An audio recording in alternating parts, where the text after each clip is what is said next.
Samantala, bawas traffic lalo na ngayong Christmas rush dahil madaraanan na bukas ang Christmas lane sa NAIA Expressway na malaking ginhawa raw para sa mga papuntang airport. At nakatutok live si Emil Sumangil. Emil. Vicky, narito tayo ngayon sa isa sa mga toll gate nitong NAIA Expressway. At magandang balita, bukas alas 6 ng umaga, bubuksan na ito sa mga kababayan nating motorista.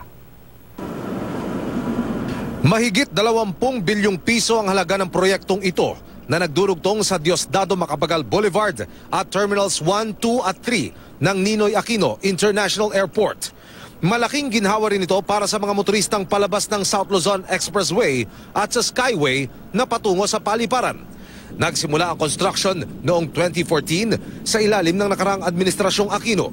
Nauna nang binuksan ang bahagi ng NAIA Expressway mula sa Macapagal Boulevard hanggang NAIA Terminals 1 at 2. Nasa 45 hanggang 134 pesos ang toll. Malaking bagay po kasi kung galing kayo sa Skyway dati hanggang NAIA 3 lang. Ngayon pwede na silang dumiretso NAIA 1, 2 hanggang Pasay na. First quarter ng taong 2017 inaasahang mabubuksan na ang buong proyekto mula Macapagal Boulevard patungong Bonifacio Global City sa Taguig, Makati at SLEX sa pamamagitan ng mga rampang bubuksan pa. Kasama na raw dito ang completion ng mga proyektong magbibigay naman ng access sa mga kababayan nating naglalakad patungo at palabas ng airport. Antayin nyo pa hanggang next year, yung vocalator na yun, makukumpleto na.